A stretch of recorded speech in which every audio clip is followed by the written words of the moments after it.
Let's talk about high and low sex drives. As a marriage and family therapist, I hear this often from couples. I have a high sex drive, they have a low sex drive. What do we do about this? I always kind of cringe at that term, I'll be honest, because I think that it's so much more nuanced than that, right? Our sex drives aren't set in stone. It's not that they have a high one and you have a low one or vice versa. It's more complicated than that. And another term that I like to use instead of high-low libidos is sexual desire discrepancy. And a lot of things can impact where we may be within a couple, within our relationship as far as desire matching up, our libidos, our sex drives matching up. Things that are context specific, right? So maybe you had a big life change recently. Maybe you had a big move. Maybe your job just got really stressful.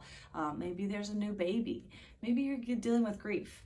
All of these things can impact our ability to feel sexually kind of potent and connect to our partner, and they have nothing to do with our libidos inherently. Similarly, we as individuals have so many differences as people, as complex, dynamic people that play into our ability to connect sexually with somebody else.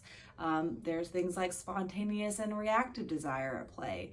Maybe you're somebody who spontaneously on like a Thursday feels like, yeah, the wind blew just right. I'm ready to hop in bed. Maybe you're somebody that needs a little bit more of a warm up than that, right? Where I can't just hop right into bed. I need to reconnect with you or be close to you physically for a while or have a good long conversation about our day. And there's nothing wrong with either type.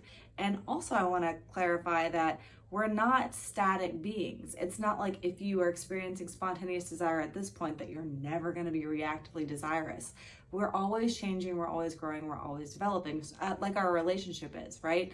And so I think that's why I take such issue with high and low libido, because it insinuates that there's only one way to be and that you're clashing and somebody has to be fixed oftentimes.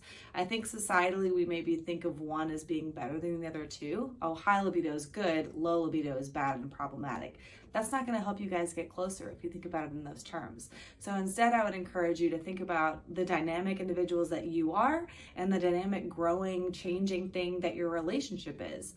And to consider things too like turn-ons and turn-offs. It's a big, complex conversation, but I would just want to say, be careful when you say things like high and low libido, because you may be oversimplifying a really complex and beautiful thing.